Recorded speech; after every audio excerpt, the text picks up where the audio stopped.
Hey everyone, welcome back to another episode of Crypto Invest. I have been really busy the last couple of days at work, but here I am back in action.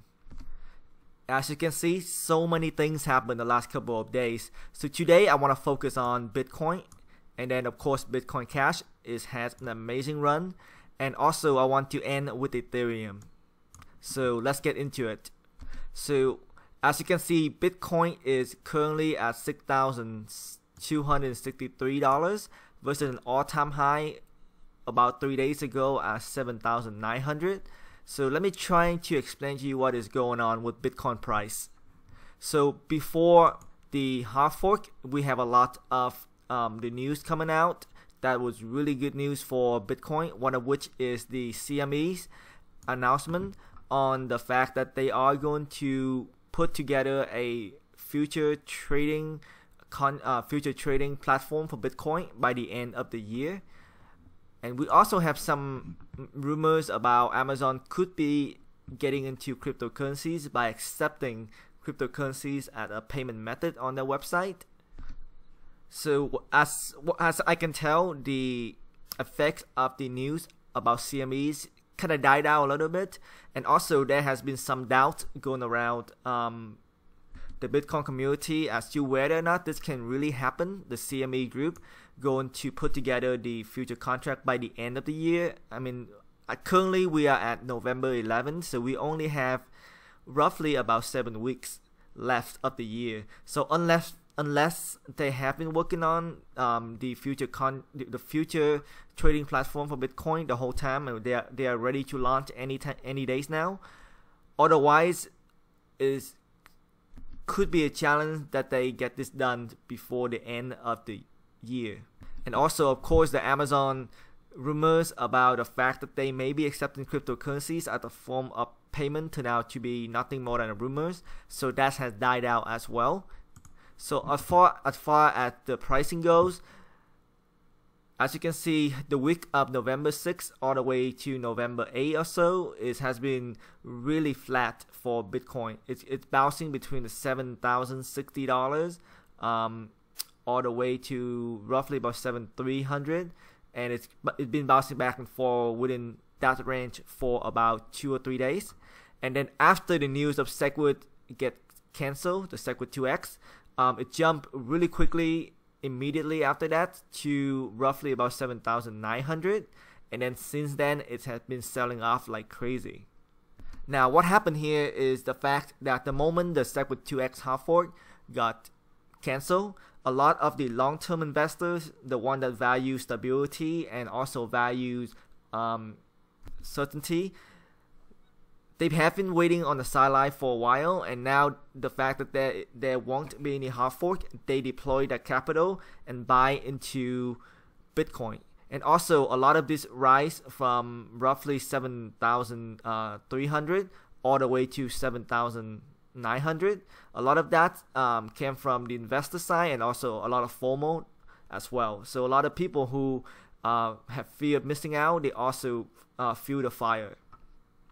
And then after that, what happened is the news and the investors and the FOMO just can't keep up with the fact that a lot of people who accumulate Bitcoin for the sole purpose of getting free Bitcoin SegWit 2x coin, they began to sell all their Bitcoin because there's no need for them to hold Bitcoin anymore.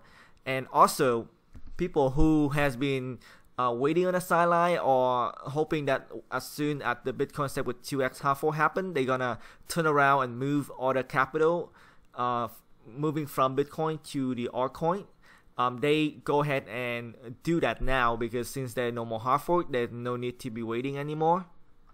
So that's why you have seen a really steep drop immediately after they moving to 7,900, and ever since there's just more and more drop because more and more people starting to move their money into altcoins. And of course, some of the money left the market, and you can see that as evidence by the fact that the total market cap have dropped to currently at $202 billion, and we went a high at $205 billion. So at least $3 billion has gone for the market. It was actually a lot steeper than this, but we have recovered a little bit of that the last 24 hours because the altcoins has been rising a little bit. So what you see in here is the fact that the Bitcoin holder, the Bitcoin investors, they just don't have enough buying power to sustain the price, and there are more sellers that are leaving Bitcoin than buyer. That's why the price has gone down. So that's what happened. So if you look at where the sellings are coming from, there's really no dominance here. I mean, Bitfinex at 9.23%, but it's fairly on the top market. It's fairly divided, fairly evenly between all the markets, between Bitfinex, Bittrex, BitHum, which is Korean market, and then of course Bitfinex from the Bitcoin Cash, Bitcoin pair, and also Poloniex from the Bitcoin Cash and Bitcoin pair as well. Now let's talk about Bitcoin Cash real quick. So before I do that, I want to take a look quickly at the whole market. So the whole market currently, after Bitcoin sold off the altcoin, this seems some rally, but the rally that we have seen is fairly minimal in my opinion. Some of the coin has gone up about 10% to 20%, but then it quickly stalled at that level. So take a look at Ethereum, it's currently at $315. Take a look at Litecoin, it is at $62. And if you take a look at NEO, it's still at $28. And you can see some of these big name altcoin did not get the upward movement that a lot of people was looking for. So a lot of people also closed out their position as well because they just didn't think that the gains is justified. So that's my opinion as well. Now take a look at Bitcoin Cash for a second here. So Bitcoin Cash definitely is going up a lot amidst the crypto bloodbath. I don't think it was a crypto bloodbath. I think it's just a minor correction in a lot of these coins. And of course, a lot of these coins, the value isn't much more or much less than what it was before the SEC 2X got canceled. Only Bitcoin is the one that actually get pushed out quite a bit. So Bitcoin Cash in the last 7 days, I mean, Bitcoin Cash has been already gone up a little bit before the SEC 2X hard fork. Because people use it as a hedge against the uncertainty of the hard fork, and of course it's gone up a lot since then. So what is going on with Bitcoin Cash? First up, let's try to understand where the trading are coming from.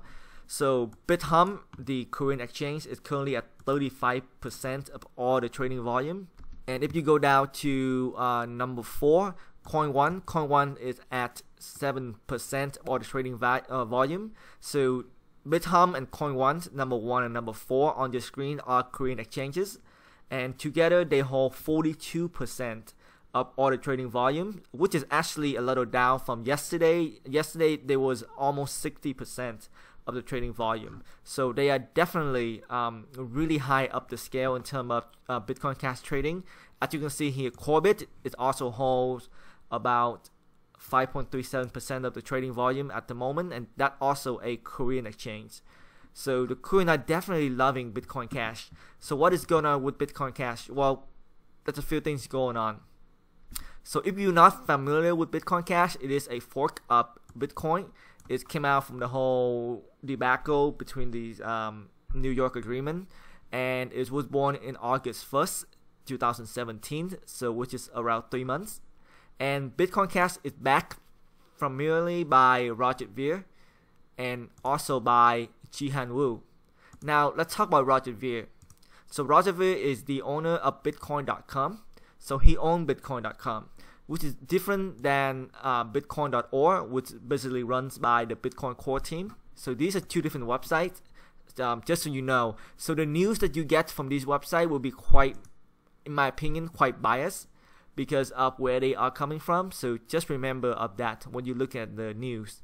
And then Jihan Wu, which is another backer of Bitcoin, he is the owner of the Bitmain website and also the owner of the Bitmain company. So Bitmain, as you know, are the largest ASIC manufacturer. So if you want to mine Bitcoin at the moment, the only way to do so is to get one of the ASIC miner, and he's owned the largest manufacturer, which mostly well-known brand that he produced is called an Antminer, S9, Antminer S7, etc.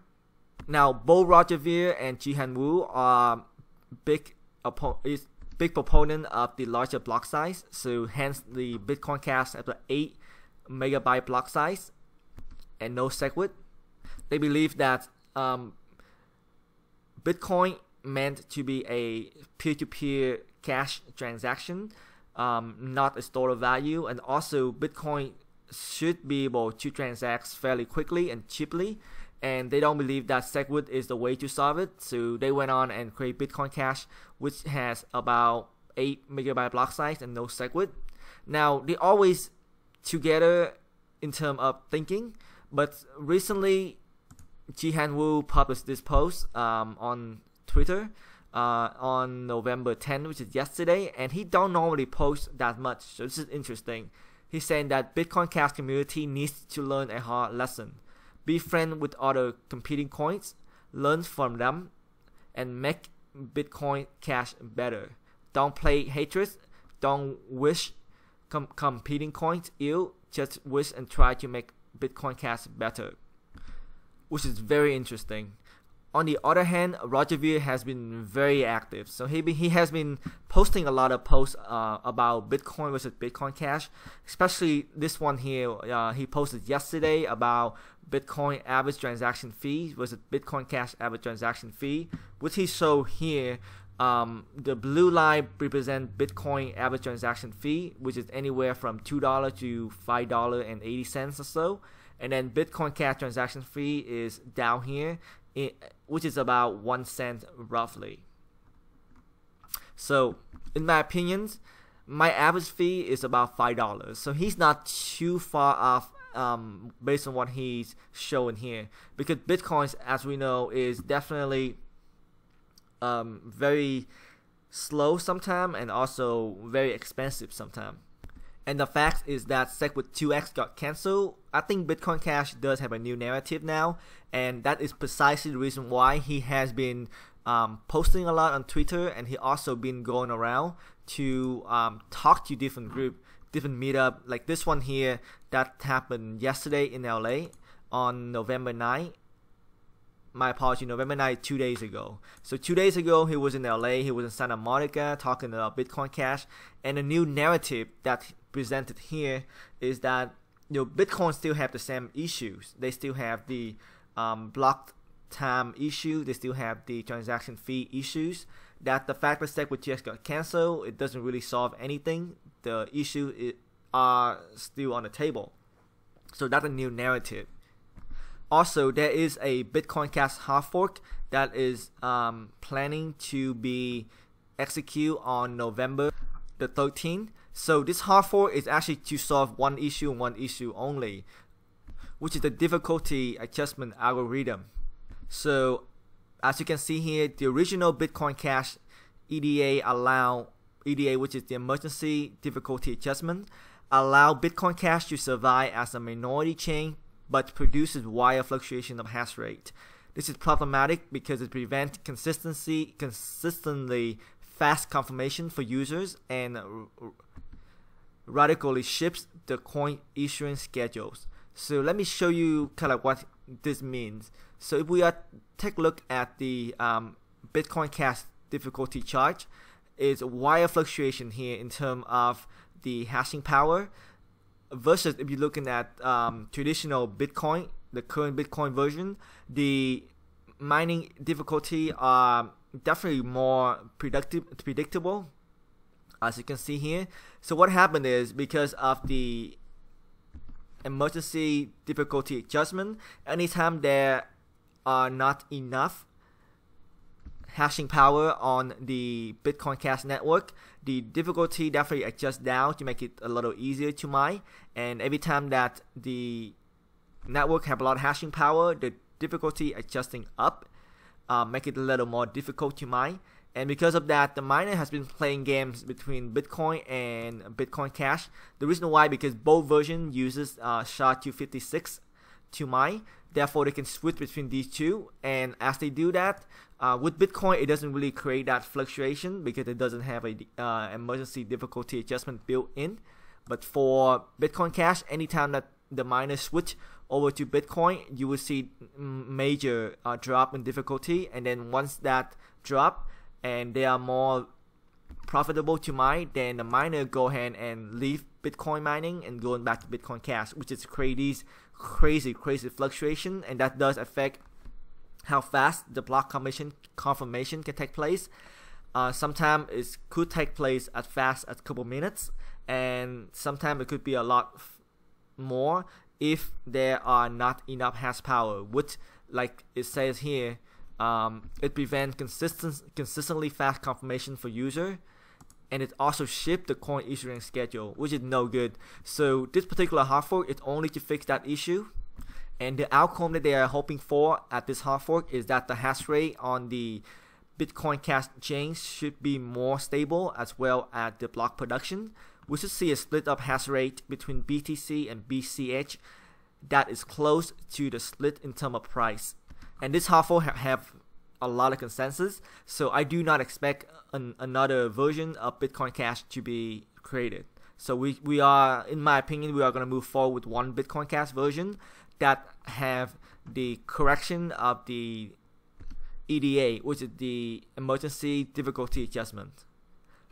So on the other hand, if you are wondering if Bitcoin is too expensive, Bobby Lee doesn't think so. So as you know, Bobby Lee is the owner of BTCC, Bitcoin China, which is a really big and oldest Chinese exchanges until the recent suspension from China.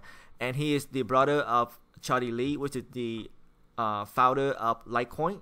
And he doesn't think so. He thinks that Bitcoin, any Bitcoin that is below $10,000 is a good buy. So of course all the links will be in the description below. That's the gist of the article.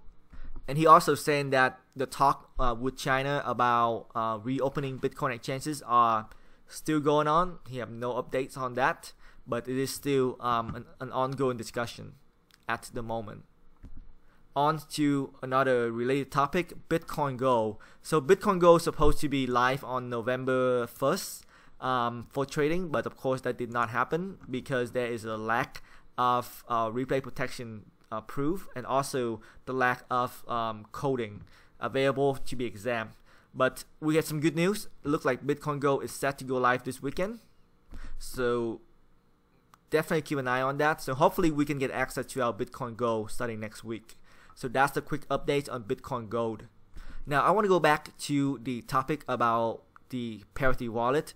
The fact that the wallet somehow locked out about $300 million worth of cryptocurrencies, in this case Ethereum at the moment, and that investigation is still going on. They don't know what exactly happened yet, or they don't know exactly how to get that $300 million released from their wallet. It's all frozen and locked up. Of course, there are a lot of stories online, and one of the popular stories at the moment is that it was locked up by an amateur coder.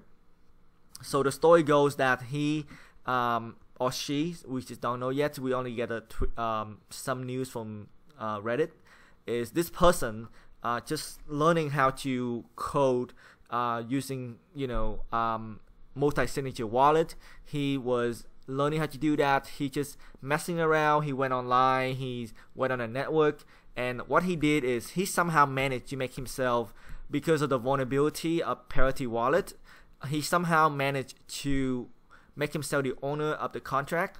And not only that, he somehow managed to make himself the owner of the library, which is a think about all the wallet address, which essentially smart contracts are linked to a library. So if you are the owner of the library, you can control the rest of the contracts or the wallet address that are linked to that library. So he somehow make himself the owner of that library, and I don't know why, but when they created Parity wallet, in this case, they have put together a queue switch. What he did is he go ahead and execute the queue function and he destroyed the smart contracts. So the money is still there. We know where it is, but we can't have access to that because there are no more smart contracts that are linked to that money to communicate with the wallet. So think about this. Say you have money in a vault in the middle of Times Square in New York. Everybody who walk by can see the money in that vault of money. But no one can have access to that because it's really, really secure, and it's gonna need multiple keys to open that vault. And somehow someone used a hammer to destroy the lock. Therefore, it's gone forever. Everyone can walk by and see the money inside that vault, but no one can open it because it's super secure. And now, even with the key, you cannot open the vault because the lock has been destroyed. So that's essentially what happened in this case. If this story is true, I don't think the person who did this did it on purpose because there's literally nothing to be gained. They could go ahead and move the Ethereum to his or her wallet, so then that means he or she will have financial gain. Or 2, he or she can go and notify the Ethereum Foundation, for example, and be a hero, right? This person did no such thing, so I don't know if this story is true, but if it is, I don't think it is on purpose. Now, I do want to say that the vulnerability is from the Parity wallet itself and not from the Ethereum. So think about Ethereum, it's a platform that allow you to make decentralized application, allow you to make application on top of the blockchain. And in this case, the person who make this wallet coding just have a vulnerability in the coding itself. So it has nothing to do with Ethereum. But Ethereum could help. And this is where I feel a little uneasy about this whole thing, is that the fact that the one way to unfroze the frozen money in the Parity funds at the moment is for Ethereum to do a hard fork to roll back the transaction on a network in order to rescue the fund. Now, I think if they are doing that, and they have done that once in the past, which is the DAO hack, back last year, which is about 50 million. So this one definitely have a much higher magnitude than what happened with the DAO hack. And the DAO hack was an actual hack that people actually come in to steal Ethereum. And this one is not a real hack. The money is still there. But the DAO hack was the creation of the Ethereum Classic versus Ethereum. And the fact that if Ethereum keep doing these hard fork to help with trouble in this case, then Ethereum really damaged its reputation as an unstoppable smart contract or immutable smart contract, because you definitely don't want the development team to come in and keep manipulating the Ethereum network to get things done. So I don't think that is a smart idea. I understand that $300 million is a lot of money. I understand that if you are a victim, that really does suck. But I think overall, $300 million versus the market cap of Ethereum at $30 billion, you could damage a lot more by rolling back or doing a hard fork to rescue this. Now, the good thing is no mention of a hard fork from Ethereum front. No real announcements from Vitalik Buterin. So I'm hopeful on that, but we will see. So take a look at the Ethereum price. As far as the pricing, not a whole lot going on since the news come out about Parity wallet hacked, and it does seem like the hack doesn't have the level of effect on the pricing as we thought it would be. So Ethereum actually doing quite well. It is at $315, and it's definitely been gaining some traction against Bitcoin for sure. So as Bitcoin going down, Ethereum certainly gained some momentum, and a lot of that come out with the fact that Ethereum are working on ZK Snark, which is a privacy function on the Ethereum network. So if Ethereum successfully implementing some sort of privacy on their network, in this case ZK Snark, the price can go a lot higher in my opinion. So with that, I would like to thank you for watching this video. If you like the content, please hit the like button and subscribe to the channel if you haven't done so. I know this video is a lot longer than it should be, but I do want to give you all the context of what is going on the market today. And of course, I'll leave all the links in the description below. And thank you again for watching. I will see you soon. Bye bye.